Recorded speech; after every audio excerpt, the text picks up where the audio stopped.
नमस्कार दोस्तों, मैं राज एक बार फिर से आपका स्वागत करना चाहता हूं अपने YouTube चैनल पे स्पोकन इंग्लिश क्लासेस बाय राज सर। तो दोस्तों, आज मैं एक और स्टूडेंट के साथ आपके सामने आया हूं और ये वो स्टूडेंट है जिन्होंने बहुत अच्छे अंक प्राप्त किए हैं। तो हम इनसे जानेंगे कि इन्होंने पढ़ाई कैसे की, इनका टाइम टेबल क्या था, इन्होंने नोट्स की तैयारी कैसे की या और भी बहुत सारी बातें। तो ये वीडियो आपके काम की होने वाली है और आप मेरे चैनल पर नए हैं तो प्लीज चैनल को सब्सक्राइब करें और वीडियो को लाइक करना ना भूलें। तो चलिए स्वागत करते हैं आज के गेस्ट का। स्वागत है पूजा आपका। थैंक यू भैया। पूजा, ये बताइए कि आप कौन से स्कूल में पढ़ती है? मैं VSKV और सिमापुरी स्कूल में पढ़ती हूँ। ठीक है, तो ओल्ड सिमापुरी दिल्ली 95 ये VSKV स्कूल है, ये वहां पर पढ़ती है। ठीक है, तो अब हम जानना चाहेंगे इनसे कि इनके अंक कितने हैं। तो पूजा, बताएंगे हमारे दर्शकों के आपके कितने अंक प्राप्त हुए टोटल ओवरऑल? मुझे 94% मिले, यानी 94% इनके अंक आए हैं। तो मैं आपको बताया था कि कैसे कैसे इसमें कौन कौन से सब्जेक्ट में कितने मार्क्स आए हैं। तो पूजा के इंग्लिश में 95 है, इको में 95 है, पॉलिटिकल साइंस में 97 है, हिस्ट्री में 88 है, हिंदी में 95 है और होम साइंस में भी 95 है। तो ये इनका रिजल्ट था। तो काफी अच्छे मार्क्स आए हैं इनके और सरकारी स्कूल में पढ़ के, और जो हमारे सरकारी स्कूल के टीचर हैं उन्होंने भी बहुत मेहनत की है इन्होंने इनके साथ। और हमसे जानना चाहते हैं इनका टाइम टेबल क्या था, या ट्यूशन पढ़ रही थी तो नोट्स की तैयारी कैसे करती थी। तो सबसे पहले मैं आपसे पूछना चाहूंगा कि आप कोई कोचिंग भी लेती थी? हाँ, मैं राज भैया से ही ट्यूशन पढ़ती थी, इंग्लिश और इकोनॉमिक्स का।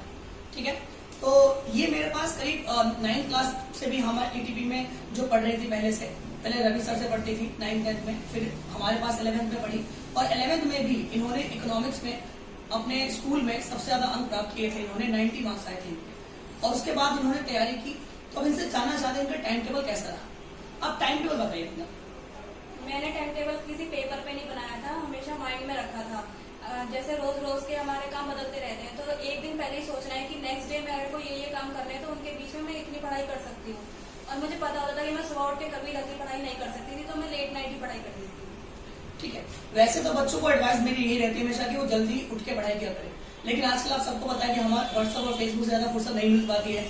तो कई बार हम लोग नहीं पढ़ाई कर पाते रात दिन में और हम लोग रात को लेट नाइट चलाते रहते हैं फोन अपना, तो हम सुबह उठ ही नहीं पाते। तो टाइम टेबल बिल्कुल सही कहा कि कोई परफेक्ट टाइम टेबल बना ही नहीं सकते हैं हमेशा के लिए, क्योंकि हमेशा अगले दिन कुछ नया काम होता है आपका, जो आपको कई बार एक दिन पहले पता लगता है और कई बार ऑन द स्पॉट पता लगता है। तो इसलिए आपको कितने घंटे पढ़ना है ये डिसाइड करना है और कब पढ़ना है वो अपने टाइम के ऊपर है। जब आपको टाइम मिले आप पढ़ाई कर सकते हैं। तो आप ये बताइए कि इकोनॉमिक्स का रिजल्ट इस बार बहुत बच्चों को उतना अच्छा नहीं आया, लेकिन आपके अगर 95 आए हैं तो आप इकोनॉमिक्स में अपने कैसे पढ़ाई की और उसका टाइम टेबल स्पेशली इकोनॉमिक्स की तैयारी कैसे किया? बार बार मैंने क्वेश्चन पेपर सॉल्व करे हैं, जो भैया ने दिए थे वो भी, सपोर्ट मटेरियल के क्वेश्चन पेपर्स, और जो टीचर्स हमें प्रोवाइड करा रही थी वो भी क्वेश्चन पेपर्स बार बार सॉल्व करे हैं। वो उससे प्रैक्टिस में हो जाते हैं, तो एग्जाम में जब क्वेश्चन आते हैं तो वो इजी लगने लगते हैं। अच्छा, तो आपने कितने साल पेपरों की तैयारी की? जो लास्ट पेपर थे हमारे 5 साल के, 10 साल के, कितने साल के पेपर की तैयारी की आपने? 2 साल के। 2 साल के। और कोई सैंपल पेपर फॉलो किया था आपने जिसके कारण आप उसमें से भी पढ़ाई करते हुए, कोई NCERT बुक, क्या मेनली आप किस बुक से पढ़ती थी? मेनली सपोर्ट मटेरियल से, और जो राजभैया नोट देते थे उन्हीं से ही, और जो क्वेश्चन पेपर्स होते थे उन्हीं सॉल्व करके पढ़ाई करती थी। ठीक है, तो ये बताइए कि जो अब आप क्या करने वाली है, जो आपके मार्क्स आए हैं, तो इसमें फिर आप आगे करना क्या चाहती है? किस कोर्स में एडमिशन लेना चाहती हैं या फिर क्या करना चाहती हैं आप? I want to be an air hostess और उसके साथ मैं MCA में एडमिशन लेना चाहती हूँ। ओके, तो आप ये बताइए हमारे दर्शकों को कि जो आपके फ्रेंड सर्कल था, तो उसमें क्या आपने कभी ग्रुप में ही पढ़ाई की और ग्रुप की पढ़ाई का क्या फायदा होता है? आपने कभी ऐसा किया है, नहीं किया? तो कुछ बताइए इस बारे में। मैंने 1-2 बार ग्रुप में पढ़ाई करी है, पर मुझे पर्सनली सबका अलग अलग होता है। किसी को कैसे पढ़ना अच्छा लगता है, किसी को कैसे। मुझे अकेले में पढ़ना ज्यादा अच्छा लगता है, बिल्कुल साइलेंस में। ओके, तो ये ग्रुप में नहीं पढ़ाई करती थी, ये अपना अलग से पढ़ाई करती थी। सभी बच्चों को अलग अलग हिसाब हो, जैसे हम लोग जब पढ़ते थे तो हम लोग ग्रुप में ही पढ़ते थे, ठीक है, क्योंकि हम लोग अलग से पढ़ नहीं पाते थे। तो सबका अलग अलग हिसाब होता है पढ़ने का, तो आप जैसा मन कर सकते हैं पढ़ सकते हैं, लेकिन आपको पढ़ना जरूरी है। कुछ स्पेशल टाइम होता है कि आपको 4 घंटे 5 घंटे कितना घंटा पढ़ना होता है? कितने घंटे आपने पढ़ाई के दिन में? नॉर्मली 3 या 4 घंटे, उसमें भी 45 मिनट पढ़ो, 15 मिनट का ब्रेक लो, 45 मिनट पढ़ो, 15 मिनट का ब्रेक लो। अच्छा, ब्रेक वाला सीन क्यों? ब्रेक वाला ताकि मैं पागल ना हो जाऊं। चलिए, बहुत फनी है पूजा। तो पूजा से कुछ और सवालों के हम जवाब जानना चाहेंगे कि अभी आपने जो स्कूल का नाम लिया, अपने स्कूल में आपके फेवरेट टीचर्स के बारे में बताएं, क्योंकि आई नो कि हम भी उसी स्कूल में पढ़े जिसमें आप पढ़ रहे हैं, बस हम बॉयज सिर्फ पढ़े, आप गर्ल्स सिर्फ में पढ़ रही हैं। तो उस स्कूल के अंदर जो है आप अपनी बातें बताइए कि वहां पर कौन से टीचर आपको सबसे ज्यादा सपोर्ट करते थे? मेरे लिए सबसे ज्यादा मोटिवेटिव मेरी पॉलिटिकल साइंस की टीचर निशा मैम, वो जो करंट में सिचुएशन चल रही है वो हमें उन्हीं पे डिस्कस करवा के बुक्स से समझाती थी, तो वो मेरे लिए बहुत मोटिवेटेड। मैं भी इसी स्कूल से पढ़ा हूँ 10th तक, और 11th 12th मैंने सी ब्लॉक दिलशाद गार्डन से किया था। तो कोई भी गवर्नमेंट स्कूल हो, प्राइवेट स्कूल हो, तो अब आप गवर्नमेंट स्कूल को हल्के में नहीं ले सकते। यहाँ के जो टीचर्स हैं और जो हम लोग भी काफी मेहनत करते हैं बच्चों के साथ, कोचिंग सेंटर में भी अपने, और हम लोग कम फीस में बच्चों को चाहते हैं अच्छी शिक्षा देना। और आप मेरी वीडियो देख रहे हैं, पता नहीं आप कहाँ पे देख रहे हैं इस टाइम वीडियो मेरी, लेकिन मैं आपको बता दूं कि हमारे एरिया में जो हम फीस लेते हैं बच्चों से सिर्फ 350 रुपए, हम 350 रुपए पर सब्जेक्ट के हिसाब से चार्ज करते हैं 12th के लिए भी। और ये काफी कम फीस होती है, क्योंकि हम इसलिए में ये नहीं चाहते कि इसी बच्चों को ज्यादा शोषण हो, वरना हमने सुना है कि 1000-2000 भी पर सब्जेक्ट फीस चार्जेस होते हैं, लेकिन हम लोग काफी कम फीस में। और हमारे करीब 15 के आसपास बच्चे ऐसे हैं जिन्होंने 90 से अबव मार्क्स गेट किए हैं पॉलिटिकल में, इसके अलावा इंग्लिश के अंदर, इकोनॉमिक्स के अंदर।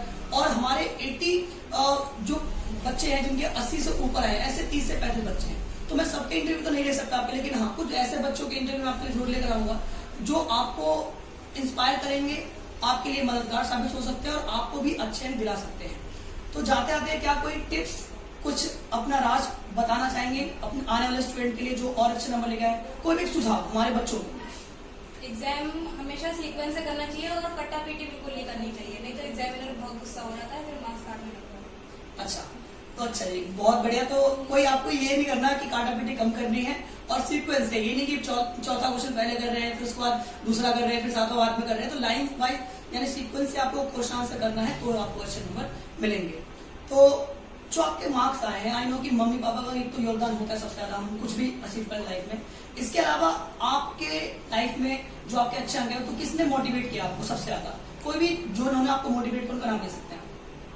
मुझे मेरी सिस्टर ने बहुत चैलेंज किया है, मोटिवेशन उनका चैलेंज में था। मेरी बहन स्कूल के टॉपर थी तो उनसे ज्यादा लाने थे मुझे। अच्छा, तो आपकी बहन भी स्कूल की टॉपर थी और आपने उनको पीछे छोड़ दिया? स्कूल टॉप नहीं किया है मैंने, पर उनसे ज्यादा मार्क्स। अच्छा, आपका जो स्कूल टॉप है, आपका शायद 5 या 6ठी रैंक है स्कूल में? सेकंड रैंक है आपकी। अरे वाह, बहुत बढ़िया। तो मैं भी आप लोगों को एडवाइस करना चाहूंगा कि आप घर पे पढ़िए या ट्यूशन में पढ़िए या कहीं पढ़िए, बस वक्त दीजिए पढ़ाई को। एक टाइम टेबल, मैंने कहा फिक्स टाइम टेबल नहीं होना चाहिए, जैसा कि बहन ने बताया, बस पढ़ना है आपको और अपने माँ बाप का नाम रोशन करना है। तो एक बार थैंक यू आपका हमारे चैनल पर आने के लिए। थैंक यू भैया। तो चलिए हम स्वागत करते हैं अपने एक दूसरे स्टूडेंट का। ये भी उसी स्कूल से है जिस स्कूल से पूजा थी, और ये सेम स्कूल, सेम क्लास और सेम ट्यूशन, जी हाँ ETP, और यहीं पढ़ रही थी। तो चलिए हम इनसे पूछते हैं कि इन्होंने कैसे तैयारी की। तो जैनब, आपका बहुत बहुत स्वागत हमारे चैनल पे। थैंक यू भैया। तो जैनब ये बताइए कि आपके मार्क्स कितना है, यानी टोटल ओवरऑल परसेंटेज जो है आपकी कितनी आई है? 92%। ठीक है, तो इनकी जो परसेंटेज है वो 92% है, और इनके मैं आपको मार्क्स बता देता हूँ। जैनब के जो मार्क्स हैं वो है करीब हिंदी में 93 है, इंग्लिश में भी 93 है, हिस्ट्री में 95 है, पॉलिटिकल साइंस में 95 है, इकोनॉमिक्स 86 और होम साइंस में 91 है।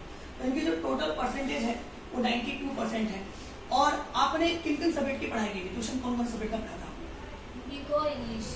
अच्छा, तो ये बताइए आपने इको की तैयारी कैसे की? मैंने पूजा से भी सवाल पूछा था, उन्होंने अलग बताया। आप मुझे बताएं कि आपने किस तरह से पढ़ाई की, जो रियल है, बिल्कुल जेन्युइन, और आपने पढ़ाई की और आपके 93 जो आए हैं कैसे आए हैं, जितने भी आपके? भैया आपके नोट्स थे ट्यूशन के और सपोर्टिंग मटेरियल और किताबें इको की। अच्छा, तो बैच का माहौल कैसा हुआ करता है जब पढ़ते हैं? हमारे बैच में जब हम लोग पढ़ाते हैं तो उस टाइम आपका माहौल कैसा होता है? उस टाइम आपको कैसा लगता है पढ़ के ट्यूशन में? ये अच्छा लगता है, पढ़ने वाला माहौल है, सब बच्चे पढ़ने वाले हैं, तो एनवायरनमेंट तो बहुत असर पड़ता है रिजल्ट पर। ठीक है, आपके स्कूल के टीचर्स भी हैं, उन्होंने भी काफी मेहनत की है, तो आप अपने स्कूल के टीचर्स के बारे में कुछ बताइए जिन्होंने बहुत ज्यादा मेहनत की हो आपके लिए और हमेशा आपके डाउट भी क्लियर किए हो। तो क्योंकि होते हैं ना हमारे हर एक स्कूल में एक तो फेवरेट टीचर जरूर होते हैं, तो प्लीज आप उनका नाम बताइए हमें।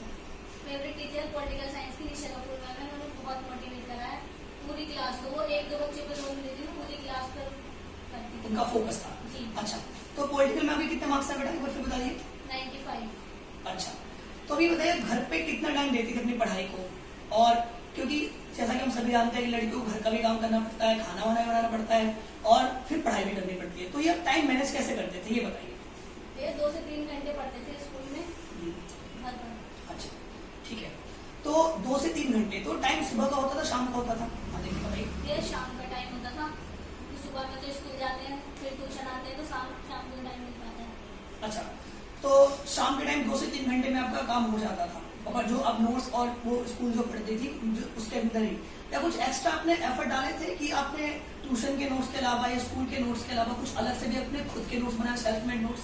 जैसे इको में बनाए थे अपने हैंडमेड। अच्छा ठीक है। आपने भी ग्रुप स्टडी की है या आपने भी पूजा की तरह अलग से बिल्कुल सेपरेट रह के पढ़ाई करना ज्यादा पसंद किया है? मैंने सेल्फ स्टडी की है, अलग से ग्रुप स्टडी नहीं। अच्छा, ग्रुप स्टडी आपने भी नहीं की है। कुछ बच्चे ग्रुप स्टडी नहीं करते क्योंकि हम सबको पता है ग्रुप स्टडी में कई बार हंसी मजाक ज्यादा होने लग जाती है, तो कुछ बच्चे इससे बचते हैं। लेकिन ग्रुप स्टडी के अपने ही अलग फायदे होते हैं, उसमें कॉम्बिनेशन होता है और एक दूसरे की हेल्प भी हो जाती है और हम थोड़ा लंबा समय तक पढ़ाई भी कर सकते हैं। ठीक है, तो ये बताइए कि आपके जो मार्क्स आए हैं तो इसका जो श्रेय है वो किसे देना चाहेंगे? अपने माँ बाप के अलावा, क्योंकि वो तो हर काम में सबसे पहले उन्हीं का श्रेय होना चाहिए, जिंदगी में कुछ भी हम करते हैं, लेकिन इसके अलावा आप किसे इस मार्क्स का श्रेय देना चाहेंगे? ट्यूशन टीचर, स्कूल टीचर और फ्रेंड्स जिन्होंने मदद करी है डाउट क्लियर करने में, सभी का। अच्छा, तो आप हमारे जो स्टूडेंट हैं आने वाले जो 12th में आए हैं उनके लिए आपकी क्या एडवाइस रहेगी, क्या सुझाव रहेगा कि वो उन्हें अपनी तैयारी कैसे करनी चाहिए?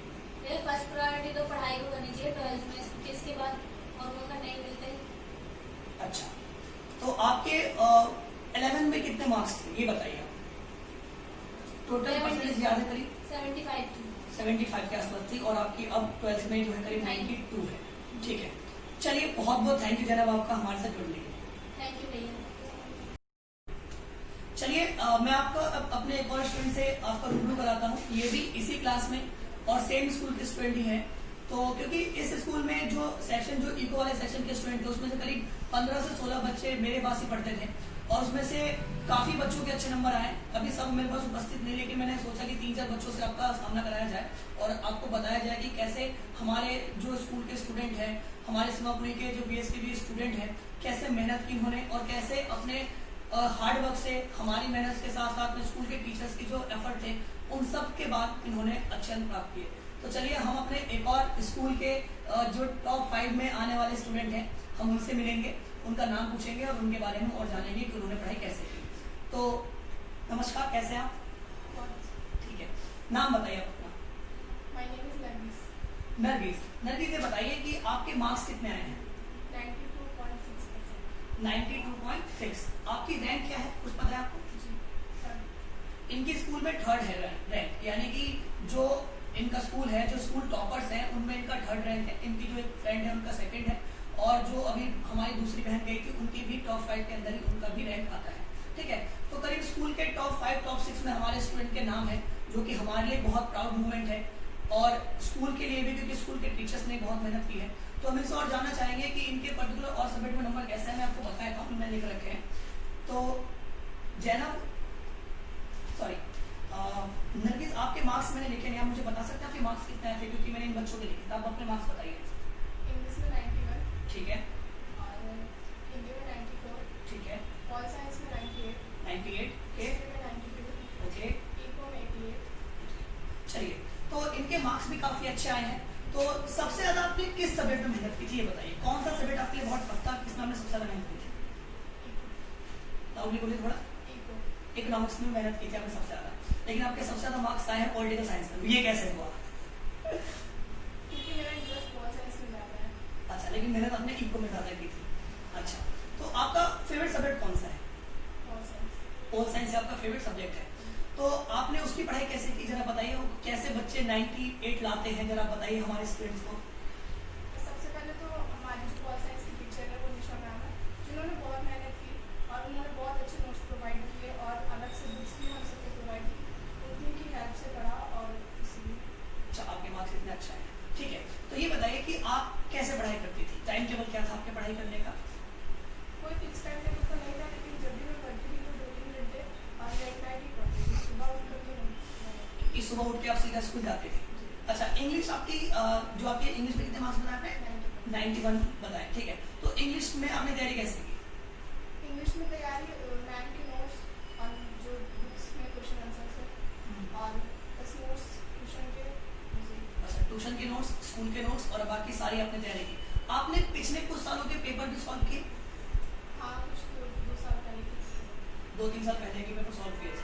ठीक है, तो ये बताइए कि अब आप क्या करने वाली हैं? 12th के बाद जो आपके मार्क्स आए उसके बाद आप क्या करने वाली हैं? BA और उसके साथ कोई और कोर्स, कंप्यूटर कोर्स करना है। कंप्यूटर कोर्स करना है, ठीक है। तो ये बताइए कि आप जब स्कूल जाते थे तो स्कूल से आने के बाद जो टाइम होता था वो आप कैसे मैनेज करते? क्योंकि स्कूल के आने के बाद कई बार हम लोग सो जाते हैं, फिर ट्यूशन आते हैं, उसके बाद आप घर पे दिन में कितना पढ़ती थी और रात को सोने के टाइम कितना पढ़ती थी? जनरली बताऊँ तो दिन में तो मैं नहीं पढ़ पाती थी, क्योंकि स्कूल से जाने के बाद इतना टाइम नहीं होता है, फिर ट्यूशन भी आना होता है। हाँ, शाम को 1-2 घंटे और फिर रात को लेट नाइट पढ़ती थी। अच्छा, तो हमारे ट्यूशन के बारे में आपको क्या ख्याल है? जब आप पढ़ती थी तो कैसा माहौल था यहाँ का और कैसा लगता था आपको पढ़ने में ट्यूशन में? ट्यूशन बहुत अच्छा है, यहाँ पे बहुत अच्छे से पढ़ाया जाता है और बहुत अच्छे बच्चे भी हैं जो सब पढ़ने में एक दूसरे की हेल्प भी करते हैं, और पूजा भी बहुत है। पूजा तो बहुत हेल्पफुल है, जिसके सबसे ज्यादा मार्क्स आया आपकी क्लास में। तो पूजा ने आपकी क्लास में हेल्प की थी, ट्यूशन में हेल्प की थी? हाँ, वो क्लास में भी कभी भी मना नहीं करती है, हर समय वो जब भी उससे कुछ भी पूछो वो उससे समझ आता है। अच्छा, तो सबसे ज्यादा किसे थैंक यू बोलना चाहेंगे अपने मार्क्स के लिए? सबसे पहले इनको के लिए तो भैया को, यानी कि आपको, और Thank जो you. हमारी क्लास टीचर है जो भी इनको पढ़ाती हैं, बिल्कुल। उन्होंने बहुत मेहनत। चलिए ठीक है। तो अब जो मार्क्स आपके आ गए हैं इतने, तो आपके घर वालों का कैसा रिएक्शन था जब आपने बताया? क्योंकि घर में कई बार जब बॉयज के नंबर ज्यादा आते हैं तो घर वाले बहुत खुश होते हैं, लेकिन अब लड़कियों के नंबर आ रहे हैं ज्यादा तो अब भी माँ बाप इतने खुश होते हैं। तो आपके माँ बाप का क्या रिएक्शन था, कैसा उन्होंने रिएक्शन दिया जब आपके इतने अच्छे नंबर आए? बहुत खुश हुआ तो मेरे अच्छे नंबर आए। अच्छा, बहुत ज्यादा खुश हुए, आपका नंबर अच्छा है। चलिए, और बताइए आप अपने फ्रेंड सर्कल के बारे में कि जब फ्रेंड के साथ भी अपने पढ़ाई के समय बताया पूजा वूजा आपकी हेल्प करती थी, इसके अलावा भी कोई फ्रेंड सर्कल था जहाँ पर पढ़ाई करते थे? हाँ, मेरे और भी फ्रेंड्स हैं जिनके साथ मैं स्कूल में पढ़ती थी, तो अगर कोई डाउट होता था तो एक दूसरे से पूछते थे, क्लियर करते थे। और जब नहीं होता था तो फिर और फ्रेंड्स से, जैसे जो हमारे सर्कल में नहीं है लेकिन फिर भी वो हमारी हेल्प करती है, जैसे पूजा मुस्कान, तो वो हमारी हेल्प करती है। अच्छा, इन लोगों ने आपकी बहुत हेल्प की थी साथ में। अच्छा, जैसे सब लोगों को ये लगता है कि जिनके 98 आते हैं, 96 आते हैं, 97 नंबर आते हैं, वो लोग बहुत पढ़ाकू होते हैं या दिन भर पढ़ते रहते हैं या फोन को तो हाथ में लगाते हैं, ऐसे कई माँ बाप सोचते हैं। तो आप क्या क्या सोचना है इसके बारे में कि क्या पढ़ने वाले बच्चे सिर्फ फोन छूते ही नहीं है या फिर क्या? ऐसा कुछ नहीं है, जितना मैं पढ़ती थी उतना फ़ोन भी यूज़ करती थी, आपने सब कुछ इंजॉय किया और साथ साथ पढ़ाई भी किया। ऐसा कुछ नहीं है कि सिर्फ पढ़ाई के लिए फ़ोन छुआ नहीं, ऐसा कुछ नहीं। अच्छा, तो आपने सोशल मीडिया का भी इस्तेमाल किया है, तो आपको सोशल मीडिया के बारे में क्या लगता है कि अच्छी चीज़ है बुरी चीज़ है? अगर हम सही यूज़ करें तो अच्छी है, और अगर मिस यूज़ करें तो खराब है, लेकिन लिमिट के हिसाब से। हमें अपनी पढ़ाई को बिल्कुल भी ये नहीं करना चाहिए, Compromise नहीं करना चाहिए। कॉम्प्रोमाइज़ नहीं करना चाहिए। सबसे पहले पढ़ाई, उसके बाद कुछ। चलिए, बहुत बहुत थैंक यू, आप हमारे चैनल पे आई और आपने हमारे ट्यूशन के साथ साथ स्कूल का भी नाम बहुत रोशन किया, मेरे माँ बाप का भी। आपको बहुत बहुत मुबारकबाद।